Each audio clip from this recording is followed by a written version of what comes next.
Like there's this myth in B2B. I think a little bit of a myth. It's like, oh, people don't buy from companies, they buy from people. And that's kind of bullshit because people have if you are buying a B2B product, I'm sure you've bought one, I've bought one. Even if I like that person, I have a certain set of criteria that product has to fill for me to have the budget to be able to spend on that product, right? And so maybe like that, I think what people misconstrue is like people, if they think the brand is super cool, right? And that they're drawn to the brand and the brand has like good personality, then it gets you in the game. But you don't, for the most part, buy an inferior product because you think that person selling you that product is a cool person unless you have a relationship with them. Get ready for the Product Tea with Leah, your fun-sized dose of business, tech, growth, and product chatter. I'm your host, Leah, and it's time to spill the tea.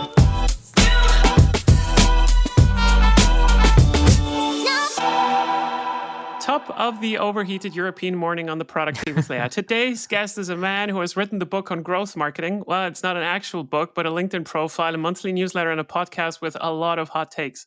From being the SVP marketing at Hubspot to being the CMO of Zapier, he's been the orchestrator of exponential growth. He's so good at what he does. He's got a podcast, speaks at conferences, and still finds time to lose at chess and poker. We're going to talk about that. So please welcome the SaaS sorcerer, the traffic tamer, the captain of conversion, Kieran Flanagan. I love it. How are you doing this morning? I'm doing good. It is really hot. I need to learn how to do introductions from you. That is a very good introduction. That's okay. So how would you rate this from 1 to outbound? Like on a scale from 1 to 10? 1 to 10 on the intro, I think that's like a strong 9. I think you can only thing you could have done got in that would have made it a 10 is something about how incredible Liverpool Football Club are, and then we would have got all the things. Yeah, okay. I'm not going to pretend that I care about football or soccer in any way, but yeah. So can you introduce yourself in your own words to the fools that may not know you? Yeah, I am failed software engineer turned marketer, have worked in SaaS for a long time. I used to spend a lot of time trying to help SaaS businesses grow internationally. Did it for Salesforce, Marketo, did it for HubSpot. And then in HubSpot, I ended up doing a multitude of different things, helping the company pivot to product-led growth, doing an M&A deal around the hustle, building out a media org, like all these different things. And then more recently joined Zapier. And outside of that, do a bunch of invest in Sequoia Scout, which is like a lot of fun, and then try to create content, be a podcaster. I have a podcast with my really good friend, Kip Bodnar, called Marketing Against the Grain. That's really amazing. And I usually, everybody that I have on this podcast has some kind of relevance to me. And for you, it was pretty simple. Like your insights are actually fucking insane when it comes to AI. Because one of the really interesting things is that when we talk about AI, everybody's talking about AI. Very few are actually building with it, and very few are actually also successful with it. Now, I have a background also in machine learning and AI due to what we are doing right now at Jua. But before we go into the entire AI craze, I have 2 questions. So there seems to be a thread in this industry that all of us who are reasonably successful in our careers have been failed engineers at some point. So I talked to Ravi Mehta 3 days ago, and he said exactly the same thing. So he started with assembler. I started with QBasic, which is not exactly in the same ballpark. Like it's not even close. Do you remember what you started with? What was your first language? C and Java. I actually ended up working in Perl, Python, and Unix for like 3 years as a software engineer. Oh, nice. But the big mistake I made is I really didn't know what I wanted to do in terms of building. And so I just took any job that sounded kind of cool. And I ended up building backend web apps in Linux on Unix. And it's just not that cool. Where if I was building today and you could build some of the front end apps and you could see them come to life and real utility, where I think it would be more interesting. But in saying that, I actually just wasn't smart enough to be an engineer. It wasn't really anything to do with the job I chose. I was not good at it. I read books. I spent many evenings reading books. And the next morning I would wake up and I was like, what the fuck? I don't remember like literally anything from that book. I haven't got better at all. And so it just didn't stick to my brain. I can relate to this so hard. Like everybody who knows my podcast knows that I've already mentioned like 5 times that I sucked at being a C++ API developer. The only thing that I'm going to say right now here is that I tried to connect Lotus Notes and Excel back in 1999. That's my biggest achievement that comes from engineering. And it did not work out well. I sucked so hard, but we can be honest about this because it's so far in the past, it's not going to hurt me anymore. Yeah. All right. Then the more important question here, are you rated in chess?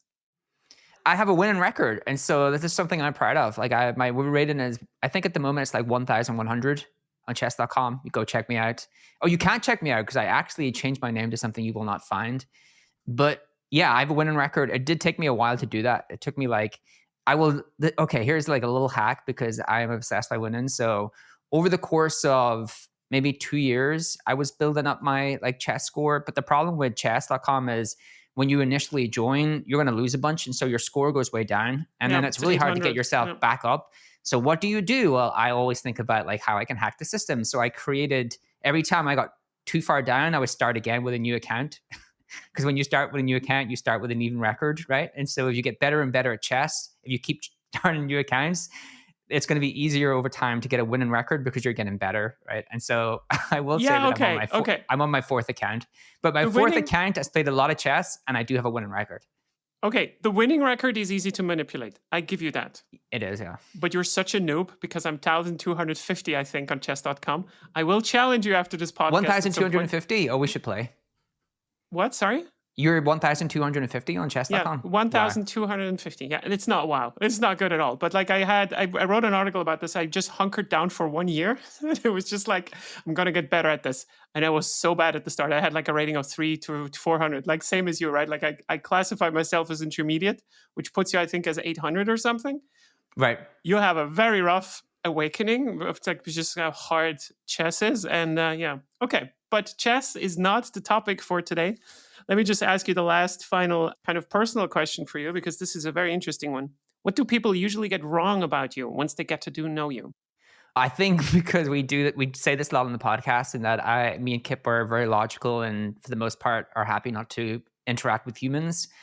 But I actually am like a people person. It's just there's certain situations I'm more of a people person. I come alive in certain situations I'm not very, very great at. Like I've never been the person that would go to an event and network, right? Like that's just not who I am. I'm the person who goes to an event, and if I'm not speaking, which I really don't do anymore, I sit in my hotel room and look at the event updates on Twitter, on the Twitter hashtag. But if you put me in a dinner with like 5 people that I really enjoy spending time with and don't know and are getting to know and are interested in, then like that situation I love those kind of situations. So that is probably the thing, is people have said that to me when they meet me. It's like, oh, will you spend 15, 20 minutes? I know you're not really a big fan of humans. And I'm always like, okay, you listen to the podcast. That's not necessarily true. I think this is called social introvert, because I would also describe myself like this, but I would never call myself a people person ever. Yeah. Like I love speaking in front of audiences, but I don't like getting off the stage afterwards, like from like the big crowd. Networking is super alien to me. Yeah. I don't like it. I just like like I just grab a pizza, go to the hotel room and write some articles, and that's fine for me. That's how totally yeah. Like my first podcast I ever did was my way of networking. So the only reason I started that podcast, it was like around product-led growth. I did about 180 episodes. It was literally a way to just meet smart people. I really didn't think about like, oh, will this podcast be successful or anything? I was like, I just want to have good conversations. Yeah, and I can actually attest to this. So I don't have 180 episodes, but I had 30. And the first person was John Cutler, because he was just like extremely gracious with his time.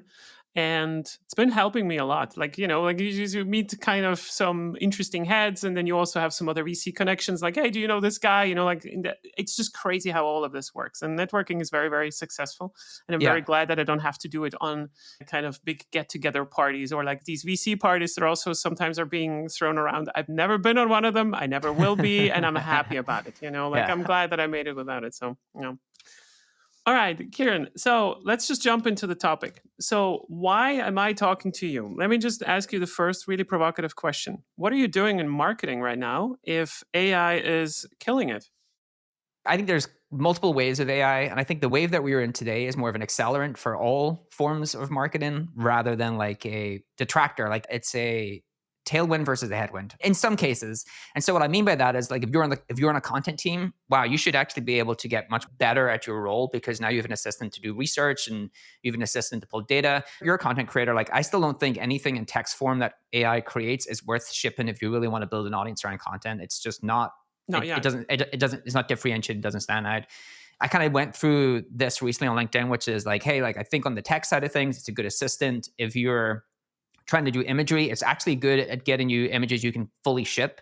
We just covered recently a test that Kip ran at Hubspot where they actually used Midjourney and shipped actual images and increased their return on paid advertising by 300% through those images. So you actually can create stuff in images and ship that. And then video, I actually think most of the impact on video at the moment is if you're good at video, you can get much, much better. But if you're not that great at video, these tools are still really hard to use. I think where there's a ton of things which I'm most focused on, and I've talked a lot about this, is if you think about how B2B for the most part is structured, you have like, for the most part, all B2B marketing is one-to-many programmatic marketing. And then, I'll find the segment that is really high value to me and will pay me a lot of money. And I'll do some sort of segmented personalization for them. And then I will have some sort of concierge for like my highest segment. And that concierge is like the customer success team, the onboarding team, the sales team. And they're all kind of human-led, right? And where I think AI changes the game for all of us is if you think about that in terms of just a straight line. And on one end is like programmatic engineered experience. On the other end, which is typically being human-led experiences. In the middle now, we have this AI assistant experiences. And I think what we're going to start to do is pull a lot of the human-led experiences back to AI. And what I mean by that is I think you can start to give everyone of your prospects and leads and customers a much higher and much more personalized experience that feels much more like that concierge experience. And that's what I'm really interested in. That's what we're testing at Zapier. We're trying to really figure out how we can be much more personalized from the moment you're on the website to the moment you're a customer, and even beyond that, even when we're trying to just have you expand your usage and be more successful with the product. So I agree with most of this. And as a content creator myself as well, I think you can look at it in terms of like, okay, what does it kind of replace from your side with AI? Are we there yet or not? Like, I agree, right? Like language models are not there yet. But on the side of the content consumption, which I find also very, very interesting, I feel like we're actually getting disrupted because there's just so much noise that it is harder for you, or like not you and me, but like our followers or whoever that is interested in content, to actually create a feed that has as little as noise as possible. This is especially apparent on LinkedIn, where you're kind of only like, because of this kind of slave algorithm, right? Like that only pushes you up if you have a specific efficiency within a specific amount of impressions and so forth. And I'm not sure yet what it will do in the end. I'm with you that the quality is not there on the content creation side, but it will definitely have a really big impact on just the noise side. Patrick Campbell called it like that the age of acquisition is dead. He straight up said this in my podcast, right? And that was very interesting because I asked him like what he means, and he just like meant in terms of digital content creation. And if you talk about outbound also being content creation, right, as a means of getting inbound in the end, it is starting to get harder to differentiate yourself because the 80% that you reached with little efforts can be automated. And there, Right. I'm not 100% sure where it will actually go, but I feel like we're in for a little bit of a surprise there. Yeah, I think there's two really important parts to that. So first of all, on the content side, I think you're right to like point out consumption. I actually think about it a little bit differently in terms of how we're going to be disrupted, and it's this kind of content paradox in the way that AI basically bundles and unbundles content. And what I mean by that is what's starting to happen is people go to AI and give AI a bullet point list of things it wants to create content around. So it says, hey, you're an incredible editor. I have an audience of marketers. I want to create a brand new post around the best AI tips around how you can produce images for your marketing plan. Here are the 3 bullet points. Can you create a long form piece of content? AI creates a long form piece of content. You edit that a little bit, and then you put it out into the wild. What's happening on the other end is AI is also now unbundling that content back for the user, right? If you think about Instagram's latest tool, I can't recall the name, but it's like this summarized, you can get summaries of all of the news articles. It's everything is like summarized into bite-sized. And so what we have here is like AI taking your bullet points and then bundling them into a content article. And then on the opposite end for the consumer, taking that article and then unbundling them back into the bullet points. And that is problematic because then all content becomes much more summarized, and it's harder to like for you to have that person distinguish between you and any other kind of summary of those points. And the second point, what Patrick I think is pointing out is, and I talked a little bit about, I've talked to people about this, which is there was a great research paper released recently in AI, and like when I think about people in terms of the career, right? You have people who are okay at something, good at something, and great at something. And that's typically how we pay people, right? Like, oh, like you're in the okay bucket, you get paid this. You're in the good bucket, you get paid this. You're in the great bucket, you get paid this. And that great bucket is where you can make a really good career. That great bucket comes with a ton of sacrifice. People don't understand when you get into that great bucket, ton of sacrifice, ton of extra hours trying to learn your craft, put in the hours above and beyond what the people in the good bucket are doing. And what I think AI is going to do is make a lot of the people who are drag everyone into the middle. It's going to take a lot of the people who are okay and give them tools to like shortcut their way into like that good bucket. And it's going to make the people who are truly great push them back into good because their stuff gets commoditized because everyone can start to do the same stuff. And it's going to be harder to separate yourself from the pack because everything is going to get commoditized and look the same. And that to me means, I think one of the big takeaways around AI and the shift of AI is there has never been a smaller window for fast movers to extract value before people catch up and it gets commoditized, which is always a cycle that exists. Like that has existed for all time. Something new, so you have this fast follower, a bunch of people that do it, they get extract a bunch of value, and then it gets commoditized over time. But I think that cycle is so much shorter in AI, and I don't know what happens there. I have like some hypotheses, but I think it's an unknown what happens when all of this stuff gets dragged into the middle. I think, I'm not sure I agree. Let me explore this thought and then let's see whether I disagree or whether I kind of agree with a little caveat. So, because if I think, okay, so let's say we say, okay, everything is getting dragged into the middle. And if the middle gets more crowded, that means it's also more commoditized. Exactly. If something is more commoditized, that means you're getting paid less for being in the middle. 100%. So okay, then I agree. So I do think that, yes, a lot of the stuff will be more basically like what I said, right? Like it just takes 10% of the time to reach to 80%. So therefore differentiation becomes more difficult. I think people who will struggle the most in this industry, and this goes for marketing, this goes for product, customer service, content, whatever you want to have. Like as some of these industries are more affected, or like some functions are more affected than others. But everybody who is not used to kind of think for themselves, and this sounds now very, very elitist, right? Like to being creative, to not just like execute kind of manual labor that you could do yourself, is going to have a very, very hard time, right? So like it's kind of almost like we're all being shifted into this entrepreneur mindset, like singular entrepreneur in whatever position that we have in a company. And if you're not used to that, if you've never been empowered, if you were in these classical, specifically in European organization roles where you're just like executing what someone else told you because you were just used to being in a directive organization. And this is something that I still see in Europe. I don't know whether this is a stretch right now, but I think this is why Europe will be more affected by this. Like they will be finally forced into more organizational structures where people have to think for themselves and be more entrepreneurial, right? Like have more ownership over a product in a product team and so forth than what you have so far. Right. And I would go as far, and this is a very hot take, and I'm not sure it's actually solid, but I would go as far and say that in average, companies who are profitable will have, in average, a smaller size than we used to have right now. Like, I mean, if you ask me what are the defendable moats for ChatGPT and so forth, there's not a lot of defendable moats there, right? Like you can, as a relatively small company, already do quite a lot. Like if I look at my staff that I have, I don't need more people to execute what we want to do, which has a very global impact. But the fact of the matter remains, if you have 20 people in your company who are highly, highly, highly efficient in what they do, right? Like superstars. Let's say AI makes you all to superstars. Then adding more people is making everybody inefficient again, because as soon as you move out of 20 people, you start to become slow, right? Like you start to have distractions. So every communication distraction, like these communication lines, like the moment where you have to start to introduce a middle management layer and so forth. Yeah. This is going to lead to us like going to compete against these super small companies who are extremely powerful, that do not need capital to ship something in tech. And this is why I think overall, probably the size is coming down. Not sure yet, and I'm not sure whether I can actually measure it, but it sounds like a cool take. Yeah, I think one thing that hasn't been talked about, I want to get into the point you make, because I actually agree with it and add some even hotter takes.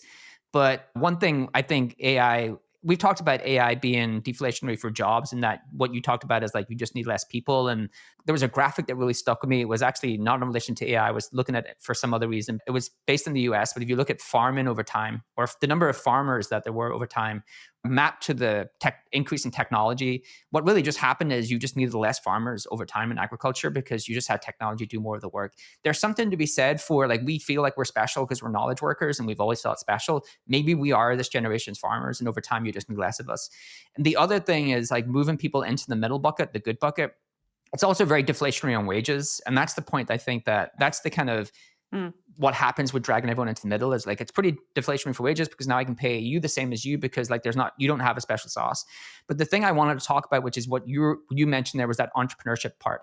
I think you could argue the role of a marketer changes rapidly with AI. And you're much less like a traditional marketer and much more like an entrepreneurial product builder. Yeah. Because what you really need is a technologist who can stitch together AI applications and use data in interesting ways and build these like miniature products to actually be able to like customize things for your customers or customize things for your leads. Like they're really stitching together like how this AI technology works and have an AI do the work. And so you need to have a different mindset. You need to be able to like figure out how to come up with the product idea, stitch together technology, and you're much more like a technologist. And that is one thing. I recently talked to G, who's the co-founder of Hypergrowth Partners, and he had a really good line on that where he thinks most channel marketers, whether you're an SEO person or a paid advertising person, whatever it may be, I actually separate content. I think content is a skill that will always exist. So I actually would take those out. But he thinks a lot of the other channel owners get kind of disrupted because you don't need them anymore. What you need is just like a couple of incredible generalists who are like much Yeah. more entrepreneurial in spirit and can build these kind of experiences through stitching together these AI applications. Okay. So assuming HubSpot was very like back in the days when they did the product-led growth kind of pivot, like they disrupted them. So you were there, right? Like you were there at that time, Yep. right? Yep. I was managing the marketing and growth team. And yeah, that was one of the most funnest times of my career. I can imagine. I would like to have an entire episode on this, believe me, because I invested a lot in HubSpot and it paid off. But like back in the days, what kind of year would you say this was happening? Was this in around 2013 and everything, right? Yeah, so it actually is an incredible case study in the way that Brian and the team did it, which is they actually span out a team Yeah. agnostic of the core company Yeah. and just said, hey, go find a route to market. And that was like this incredible team of just incredible people. Like you had Mark Roberge, you had a guy called C. Todd who ran product at HubSpot, you had a guy Yeah. called Michael Peachy, Brian Balfour. Like you had a legit crew, and they put together different products and they released them as Sidekick and they became Signals, but it was totally separate from the core company. And so when I joined was when they had figured out some things. And what they really had figured out is like this PQL motion, this being able to make your software much more usable, onboarding, how to extract value. And so I joined from about the end of 2015 where they sunsetted those products and we took the learnings and said, okay, we'll now go launch new products and apply that business model, which is PLG, across the entire stack. And so for the next 2 years, 2016 to 2018, we were still run like a separate company. We launched the CRM, we launched some free marketing products, free sales products, and we were separated from the core company. And like the thing, if you were a founder, that kind of I took away is like this was Brian's bet, and he was the GM of that for a single year. Even though he was like CEO of HubSpot, he actually took on that role as GM for that because he knew that he wanted to make that succeed because he saw that this was the direction that the world was going to go, and he saw that much earlier than most folks. And then we merged it together end of 2018, which was like another really interesting thing because it felt like an acquisition, right? The core company kind of acquired us, the smaller company, and we applied the entire go-to-market across HubSpot. And that was a super interesting case study in great founders have unbelievable convictions. Like that's what, like for Brian to pivot to that 10 years into a company that was succeeding, very successful IPO. That's what I took from that is like, wow, great founders have the right mix between understanding the challenges that they have or the things that might disrupt them and like just going after that and disrupting yourself before anyone else has an opportunity to do that. But you have to have deep conviction to do it. I really love this story. And there's a reason why I was asking you about it, because I know a lot about this particular story from the outside, of course. I also talked to Michael about this also like relatively recently. But I know that in 2013, let's assume all of this was happening around that time, HubSpot was at about 700 people. And we talk about a company that has an established distribution model or footing in the market, just for this particular example, where you have to make a decision as an executive to say like, no, we're kind of risking the entire thing. Sure, it's just on paper, you're just risking like one team. But like if this becomes successful, this means you have a new job of convincing all the investors, everybody that this is the future, while you're being 30% year on year already profitable with a sales-led motion.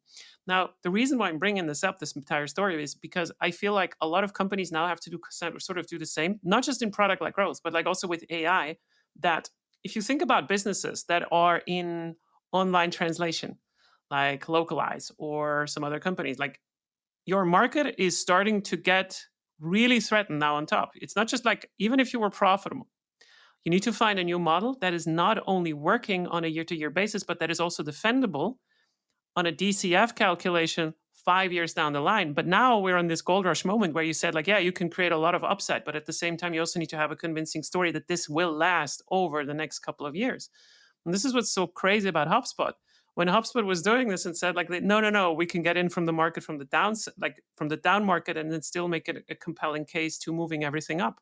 This was not established, right? Yeah. It was not established at all. And even though, yes, sure, you can show the revenue numbers, there was no guarantee that these in some way really do expand and that you actually have a worthwhile enterprise acquisition pipeline there. And this is what I think will happen now with a lot of companies as well. If you did not switch in any way yet, and you will be competed with against in your area where you Right. are as a sales-led company through an AI product that has just like this consumer approach, then you have to deal with PLG, and you're also going to get disrupted by much, much, much smaller companies who just, they can just serve your customers better. And you will lose to more like 10, 20 players rather than like one big competitor.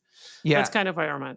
I can make the argument either way. Actually, let me try to make the argument either way and see which one you think is more interesting. So I think one of the things, like, today's founders grew up in Clay Christensen, so everyone knows the innovator's dilemma. So everyone is trying to disrupt themselves, and they get it, right? They're like, okay, we need to integrate AI into our products before we get disrupted. And even if you look at there was a Sam Altman interview that he did with 20 developers, got released, got taken off because I think he said some things maybe he wasn't meant to say. But he had a great line in there where he said, look, our ChatGPT plugins don't have product market fit.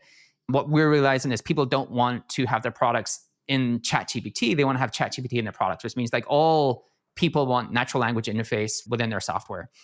And so then you think about that and you're like, okay, well, all the big companies are going to try to disrupt themselves by as quick as possible. And we've seen it, right? Integrating AI features into their products. And I have this kind of like argument that I think maybe AI is a retention tool, not an acquisition tool, in that it will keep your customers there, but because it's going to become so commoditized, it won't acquire new customers for you. But if you don't have AI, you'll lose customers and they'll go elsewhere. And I think the argument, and I think the debate is this the first real platform shift that skews much more heavily towards the conglomerates than it does towards the disruptors? And that it is going to be much harder to disrupt the conglomerates because they're able to integrate AI into their platforms. And it's actually given them a new lease of life, right? Like Adobe, Photoshop. Who would have thought that would have been the hottest product on Twitter for the last 2 weeks, right? But like because they've integrated AI, all these companies starting to ship much faster. Like Microsoft is an incredible example of this, like really shipping fast. People are like really, amazed by their product team. And that typically has not been how people have felt about Microsoft for some time. And so that's the thing I don't understand is like, I think there's a case to be made, which is maybe it's much easier to stitch together point solutions in the future. And so you actually can have a bunch of different AI tools that you want, and you don't need to use a conglomerate. You don't need to use a platform. Or on the opposite side, if you have all these features in the platform, why do you need any of these point solutions? And the thing that platform companies have is they have much more leverage over pricing and packaging, which sometimes get lost in the conversation, right? We've seen it multiple times. We've seen Microsoft destroy Slack, which was a better product than Teams, through pricing and packaging. And that is the superpower that platforms can wield over the market. So, okay, I have two interesting thoughts about this. So let's say the hard thing about having different products for your workday, right? So like I need to have 20 different products to exceed whatever I want to do. And let's assume your choice is between having these 20 tools or like just one all-in-one tool and they're good enough. One of the major decisions that you have to make as a consumer, whether you go for the first or the second one, is obviously price. Sure. But the bigger one that we know from the market, specifically if we talk about PLG, is friction, right? Right. How hard is it to manage all my passwords? How hard is it to log in and so forth? And I would have agreed with you 10 years ago if we did not have this huge, huge reduced friction from SSO at like single sign-on, social media, like I have just my Google account and I can use all my stuff over there. It's relatively easy. So what I think is if we have some kind of service that is universally starting to be accepted to move data between products, right? So like imagine you're signing up for Figma and you can use the templates that you have in another product that might not be related, because I can actually see this happening. Then you reduce this friction more and more and more. The reason why I'm saying this is, and I feel it's a very interesting thought, I don't know whether it's going to happen, but I'm thinking about this in the terms of like, what if you have an API for people's shit instead of just like systems talking to each other. And I think this is where AI will actually come in and really create a disruption. What Adobe is doing right now is they are kind of already niching down as well. So they're using AI and they're using machine learning. Like what you were talking about are these amazing algorithms where you can kind of say, like, okay, make this picture bigger, right? Like, and fill in everything on the side, or like Yeah. change what the woman is holding and so forth. This is positioning them really hard on a very specific set of designers or photographers that need to do something like this. But it also means they're kind of moving away from like the illustrators and so forth, which have been probably taken by Canva and Figma or whatever it is. I don't see so much of a generalization as you see it. And I think the interesting bit here is that if you would have asked me 5 to 10 years as well ago, Leah, what is a defendable moat? Then I would have told you, well, technically stuff that is hard to copy. And that's still true, right? It is preventative, sometimes from the money side or from the technical side, to copy what we do. For instance, what we do also at Joa. Today, I am not so sure anymore this will be actually the case, because so I founded a startup that's called badfables.com. All this is it connects two APIs, so text and generative AI, and you can create children's stories that are, they're quite funny, but like it then binds it into a book that you can just flip through with your child. None of this is hard to copy from the technological side, but the value will be whether the children can use it, whether it is easy to use, right? So like whether it has some kind of child protection stuff. None of these features will ever come into Chat GPT, like as a generic platform product, if you want to call it that. So I think even though I don't have a defendable moat on anywhere on the technology, I do think I can actually defend it on the retention side, being so niche to a very specific targeted audience. And because I have a strong acquisition that I can drive through LinkedIn and my newsletter and so forth, potentially Right. thinking that I can reach the parents. So I'm not sure where it goes, but I love these thoughts. I really, Yeah. really do. Yeah. I think there's two good thought exercises, I think, for people in software. So the first is like maybe how we think about software completely changes. And so if you look what's happened in the search engines, the blue link search engine is becoming a back end for a front end AI experience. Yeah. And so I've made this like point for 8 months. Like it's just pushing that into a back end. And I think blue links are going to be archaic in 2 to 3 years. I think people will be like, oh, well, you used to have to click around these blue links. That's completely crazy. Like we do it in a very different way. Yeah. And I think that's really interesting because Google loses a lot of its uniqueness when that gets commoditized. And then the second thing, when I think about moats, because I've thought about this a lot, I think that's a really interesting question for like founders building today. And I wouldn't even try to pretend that I know the answer, but I always come back to like switching costs. And switching costs does take into account a lot of things. Like it takes into account like network effects, right? Like my switching cost may be, hey, I'll build up a lot of things within this product around the community or around my friends, or I have a lot of data. Like, so the switching cost for me is like really high. And there's great examples of companies like Salesforce and these kind of companies that are really big companies because the switching cost is so acute that people just will never replace those things. And one of the things that I think through is like, okay, well, what are the things you can still build where if you get traction, the switching cost is still like a burden for that person. It's still like a real point of friction for them to do that because they've built up value within your product.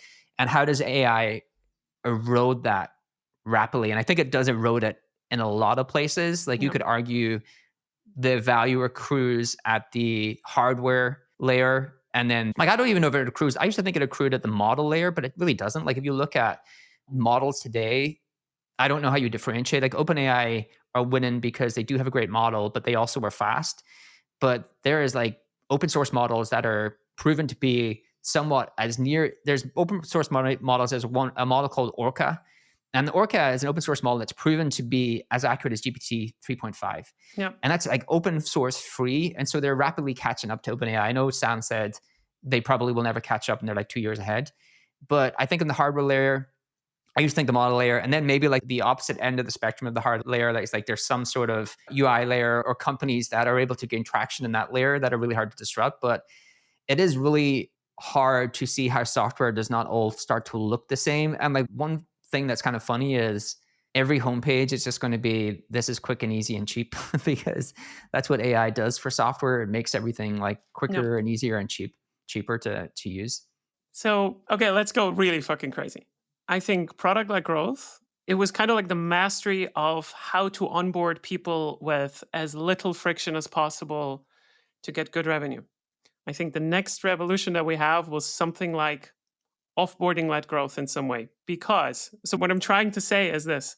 If people start to know that they can switch products fast and that there is value in this, there will be also at some point a differentiator of products, making it easy for you to offboard as a selling point before you even go in there. So like, even if, so let's say you're using HubSpot. HubSpot never sold itself by saying like, hey, in case you don't like HubSpot, you can always export the data very easily and then you can go to Salesforce.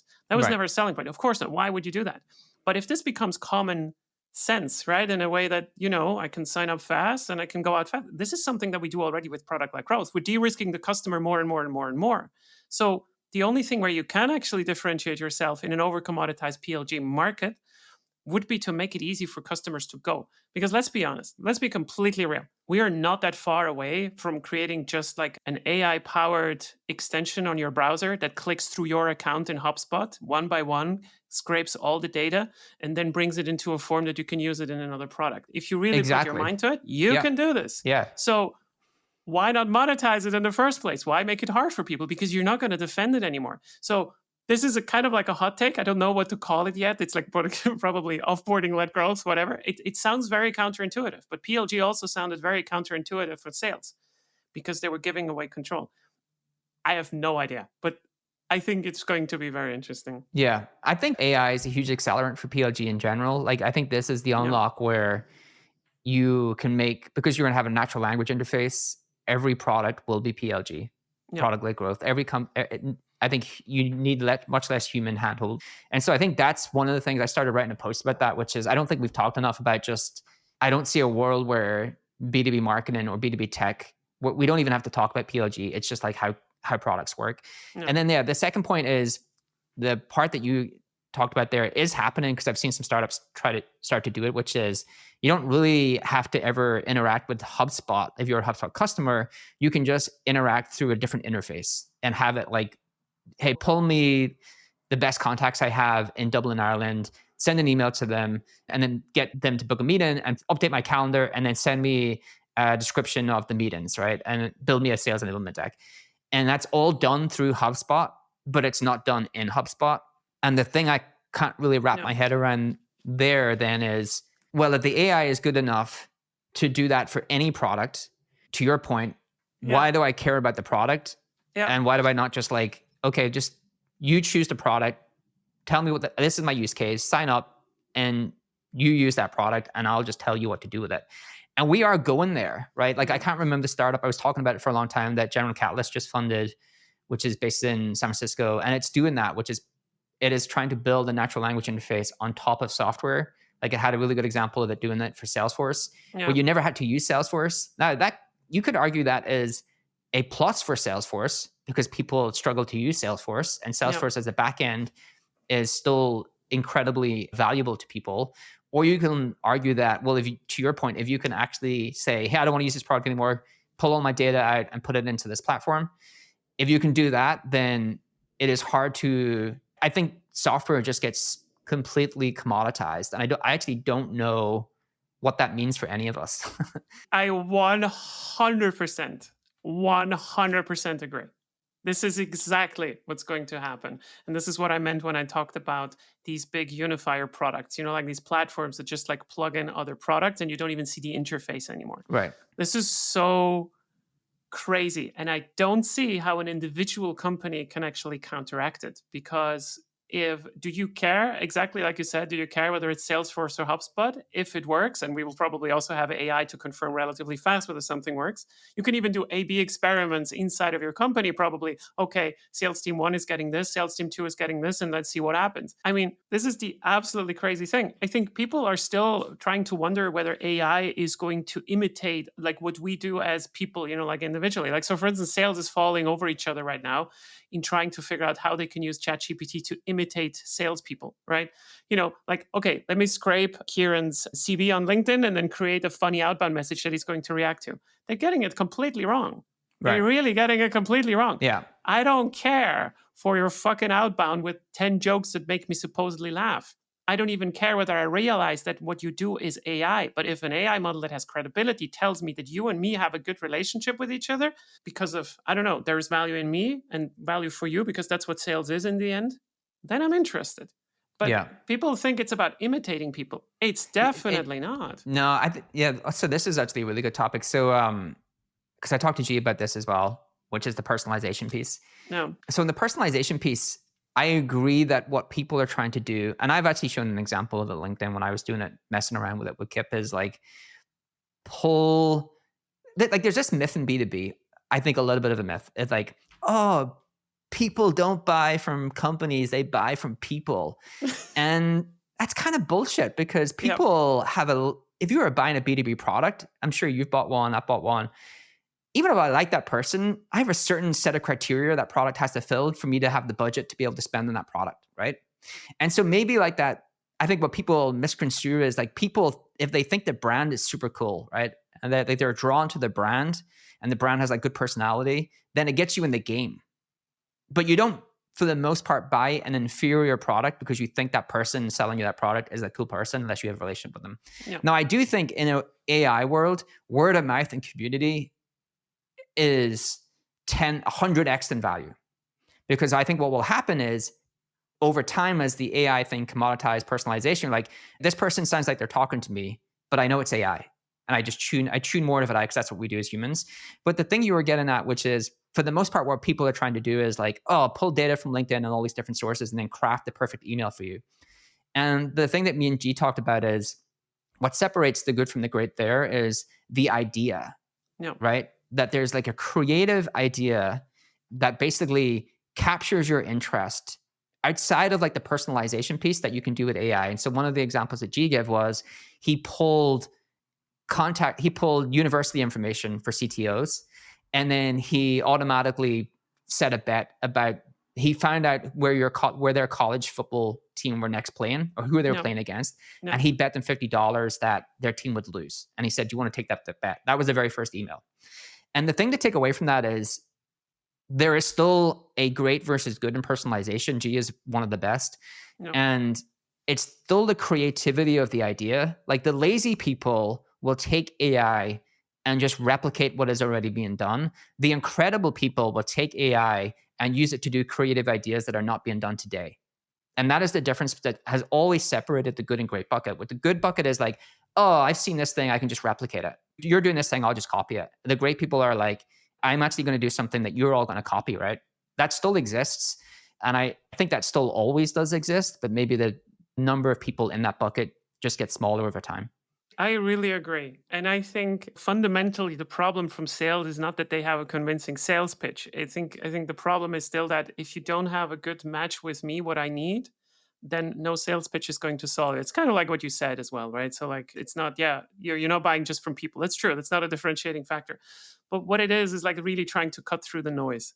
And this is why I said, like if the noise increases by so much, then differentiating yourself is going to be difficult again. And therefore, we just resort to methods that work. And that is the product has to speak for itself. And for me, the main reason why I do not buy B2B products that often is because of the implied friction. This is going to be a distraction for the team. Right. It's not just a licensing cost, right? Like, and I need to figure this out all in my head myself.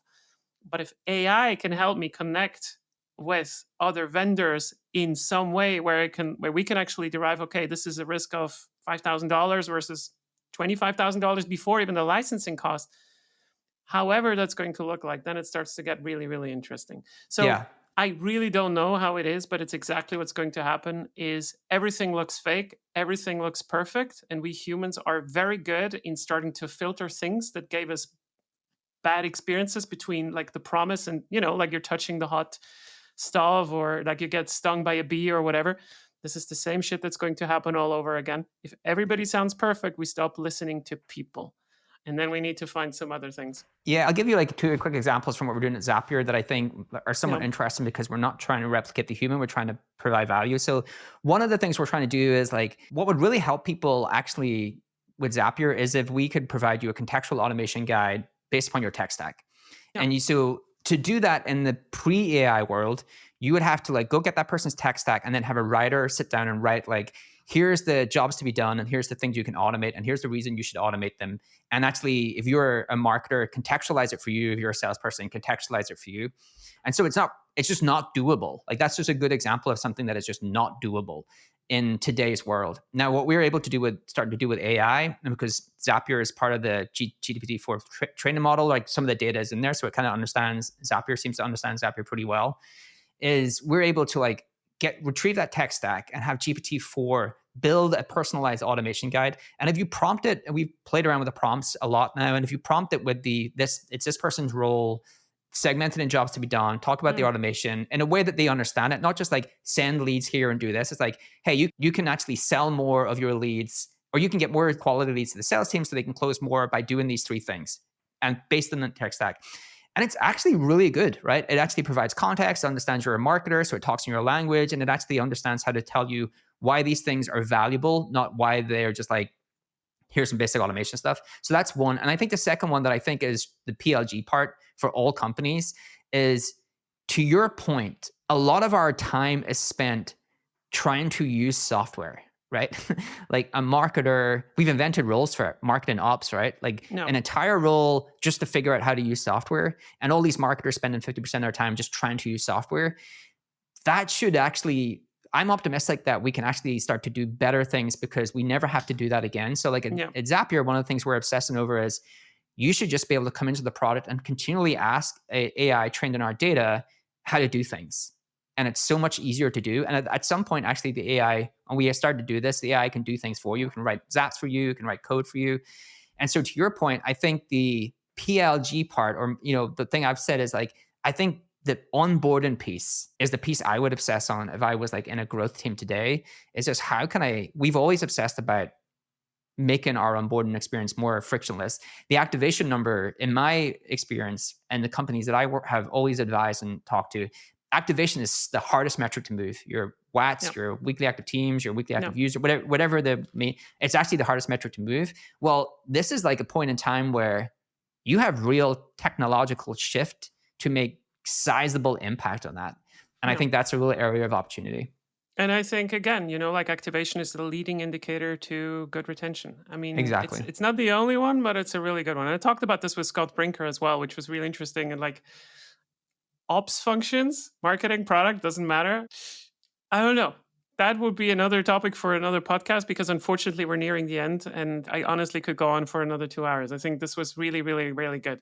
Kieran, let me know, how should people get in contact with you? Do you want people to get in contact with you? How should they engage with you? What do you need right now?